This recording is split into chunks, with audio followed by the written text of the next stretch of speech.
आज की इस वीडियो में दोस्तों मैं आपको बताने वाला हूं कि अगर आपने जार ऐप से गोल्ड में इन्वेस्टमेंट किया है और अब आपने जो अपना इन्वेस्टमेंट किया था मतलब जो भी आपने डिजिटल गोल्ड खरीदा था अब आप उसको बेच करके अपने पैसे अपनी बैंक में ले जाना चाहते हो तो आप कैसे ले जाओगे। जैसा कि आप यहाँ पर देख सकते हैं कि यह मेरा जार एप्लीकेशन है और इसमें मैंने यहाँ पर 510 रुपये का गोल्ड खरीद करके रखा हुआ है और अभी जो यहाँ पर गोल्ड का प्राइस चल रहा है वो भी मुझे यहाँ पर देख रहा है। अब अगर आप इसको विड्रॉ करना चाहते हो तो सिंपली आप विड्रॉ पर क्लिक करेंगे और यहाँ पर आपको विड्रॉ करने का ऑप्शन मिल जाता है। लेकिन जब आप सी डिटेल्स पर क्लिक करेंगे तो यहाँ पर आपको इसकी मतलब सारी डिटेल्स वगैरह देखने को आपको मिल जाती है। आप इस पर क्लिक करेंगे तो आपको यहाँ पर देख जाएगा कि आपने कितना अमाउंट पे किया है ये गोल्ड खरीदने के लिए और उसके बाद इसमें कितना जीएसटी कटा है, टोटल कितना यहाँ पर अमाउंट आपने गोल्ड खरीदा है, कितने अमाउंट का, सब कुछ आपको यहीं पर दिख जाता है। मैंने यहाँ पर 510 रुपये का गोल्ड खरीदा है। सबसे पहले मैंने यहाँ पर 200 रुपये का एक बार खरीदा था, फिर मैंने यहाँ पर 110 रुपये का खरीदा है और फिर मैंने यहाँ पर 200 रुपये का खरीदा है। और अब अगर आप इसको विड्रॉ करना चाहते हो तो सिंपली आप यहाँ पर विड्रॉ के बटन पर क्लिक करोगे। जब आप विड्रॉ पर क्लिक करोगे तो यहाँ पर आपको 3 ऑप्शन मिलते हैं। एक है withdraw savings in bank account, अगर आप अपने पैसे अपनी बैंक अकाउंट में लेना चाहते हैं तो आप इस पर क्लिक करेंगे। और अगर आप यहाँ पर इन गोल्ड को मतलब सिल्वर कॉइन्स में बदलना चाहते हो तो आप इस पर क्लिक करोगे। और साथ ही अगर आप यहाँ पर मतलब ज्वेलरी का कोई मतलब ज्वेलरी परचेस करना चाहते हैं तो आप इसके थ्रू कर सकते हैं। तो मुझे ये पैसे अपनी बैंक में ले जाने हैं। आप फ़ोन पे, पेटीएम, गूगल पे किसी के भी थ्रू अपनी बैंक में पैसे ले जा सकते हो। साथ ही यहाँ पर आपको बताया गया है कि you can withdraw once in 24 hours, मतलब 24 घंटे में आप सिर्फ एक बार ही विड्रॉ कर सकते हैं। अगर आप यहाँ पर 24 आवर के अंदर 2-3 विड्रॉवल लगाएंगे तो उनमें से एक ही सक्सेसफुल होगा, बाकी के यहाँ पर फेल्ड हो जाएंगे। तो आप विड्रॉ करने के लिए सिंपली आप इस पर क्लिक करेंगे और उसके बाद जितने अमाउंट का आप यहाँ पर अपना गोल्ड विड्रॉ कर सकते हैं वो आपको यहाँ पर दिख जाता है। जैसा कि आपने देखा कि मेरे वहाँ पर 510 रुपये का मैंने गोल्ड खरीदा था, लेकिन अभी जो हमारा यहाँ पर करंट वैल्यू दिख रहा है वो 481 रुपये और 93 पैसे दिख रहा है। अब इतना क्यों दिख रहा है तो उसके लिए आपको यहाँ पर देखना होगा कि यहाँ पर जो मैंने ये गोल्ड खरीदा है, मैं यहाँ पर इस पर क्लिक करता हूँ तो इसमें यहाँ पर 15 रुपये और 30 पैसे का जीएसटी कटा है और जो एक्चुअल में मुझे गोल्ड मिला है वो 494 रुपये और 70 पैसे का मिला है। तो इतने पैसे का मैंने गोल्ड एक्चुअल में परचेज किया है। अब जब मैं इसको सेल करूंगा तो यहाँ पर आप देख सकते हैं कि अभी गोल्ड को बाई करने का प्राइस क्या है और जब मैं इसको यहाँ पर सेल करने जाता हूँ तो यहाँ पर आप देख सकते हैं कि गोल्ड का सेल प्राइस क्या है।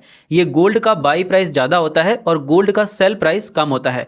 अब ऐसा क्यों होता है तो ऐसा दोस्तों यहाँ पर जीएसटी विड्रॉ करने पर भी लगता है, तो उसी से यहाँ पर राउंड ऑफ करके आपको प्राइस दिखाया जाता है। अब जैसा कि मैंने आपको बताया था कि मुझे एक्चुअल में 494 रुपये और 70 पैसे का गोल्ड मिला था, लेकिन यहाँ पर मेरे मतलब उसमें भी 15% जीएसटी सेल करते समय कट गया है, तो मेरे पास यहाँ पर 481 रुपये और 93 पैसे का गोल्ड बचा है। इसी को मैं विड्रॉ कर सकता हूं। लेकिन क्योंकि यहाँ पर 200 रुपये जो मैंने यहाँ पर इन्वेस्ट किए थे, मतलब 200 रुपये का जो मैंने गोल्ड अभी खरीदा था वो मैंने आज ही खरीदा था। तो आप अगर कोई गोल्ड परचेज करते हैं तो वो 24 आवर के लिए लॉक्ड हो जाता है, मतलब 24 घंटे के लिए आप उसको बेच नहीं सकते हैं। 24 घंटे के बाद ही आप उसको बेच पाएंगे। तो इसीलिए ये इतना लॉक्ड है और इतने अमाउंट का गोल्ड मैं अभी सेल कर सकता हूं। इस अमाउंट का भी मैं गोल्ड सेल कर पाऊंगा जो मेरा बचा होगा, लेकिन उसको मैं 24 घंटे के बाद सेल कर पाऊंगा। तो अब आपको यहाँ पर जितना भी यहाँ पर विड्रॉ करना है वो अमाउंट डालेंगे। जैसे मुझे यहाँ पर 295 पॉइंट यहाँ पर 06 मतलब जो भी यहाँ पर अवेलेबल टू विड्रॉ है इसको मैं विड्रॉ करना चाहता हूँ, तो वो मैंने यहाँ पर डाल दिया है। अगर आपका पैन कार्ड वेरीफाई नहीं होगा तो आपको पहले उसको वेरीफाई करना पड़ेगा। मैंने ऑलरेडी अपना पैन कार्ड इसमें अटैच कर रखा था। अब इसके बाद सिंपली आप प्रोसीड पर क्लिक करेंगे। जब आप प्रोसीड पर क्लिक करोगे तो ऑटोमेटिक यहाँ पर आपकी यूपीआई आईडी दिख जाएगी। जैसे मैंने फ़ोन पे से इसमें यहाँ पर इन्वेस्टमेंट किया था तो मेरे फ़ोन पे में मेरी बैंक की जो यूपीआई आईडी थी वो ये थी, तो वही यूपीआई आईडी ऑटोमेटिक यहाँ पर सेलेक्ट हो गई है। लेकिन अगर आपकी सेलेक्ट नहीं होती है तो आप ऐड यूपीआई आईडी पर क्लिक करेंगे और उसके बाद यहाँ पर आप अपनी यूपीआई आईडी डाल करके उसको वेरीफाई करेंगे तो वो आपका यूपीआई आईडी इसमें ऐड हो जाएगा। तो यहाँ पर आप देख सकते हैं कि पूरी ब्रेकअप समरी यहाँ पर आ गई है कि यहाँ पर मतलब इतने रुपए का गोल्ड मतलब इतने रुपए मेरे इस बैंक में जाने हैं। तो आपको सिंपली इसके बाद कंफर्म पर क्लिक कर देना है। जब आप कंफर्म पर क्लिक करेंगे तो आपको यहाँ पर सारा ओवरव्यू दिख जाएगा। इस यूपीआई आईडी के थ्रू बैंक में जाएंगे। बैंकिंग नेम मेरा कुलदीप यहाँ पर दिख रहा है। जो भी सेल प्राइस है वो सेल प्राइस दिख रहा है। जितनी क्वांटिटी यहाँ पर गोल्ड की सेल हो रही है, जितने ग्राम, वो यहाँ पर दिख रहा है। जितना अमाउंट, सब कुछ दिख रहा है। इसके बाद यस प्रोसीड पर आप क्लिक करेंगे। यहाँ पर अपना यहाँ पर लॉक डालेंगे जो भी है, और उसके बाद 1 मिनट के अंदर आपके जो पैसे हैं वो आपकी बैंक में ट्रांसफ़र कर दिए जाएंगे। आप देख सकते हैं कि ये ट्रांसफ़र हो रहे हैं। आप देख सकते हैं कि सक्सेसफुली हमारे पैसे यहाँ पर ट्रांसफ़र हो गए हैं। ये फ़ोनपे की तरफ से मैसेज भी आ गया है, बैंक की तरफ से भी मैसेज आ गया है कि इतने रुपए आपके अकाउंट में रिसीव हो गए हैं।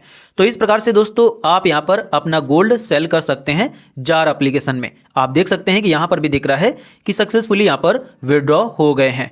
तो इस प्रकार से दोस्तों आप यहाँ पर जार एप्लीकेशन से अपना गोल्ड सेल कर सकते हैं, विड्रॉ कर सकते हैं, जिसका पूरा प्रोसेस मैंने आपको बता दिया है। अगर आपको वीडियो पसंद आया है तो वीडियो को लाइक करिए। साथ ही अगर आपके मन में कोई भी सवाल है तो आप हमसे कमेंट सेक्शन में पूछ सकते हैं।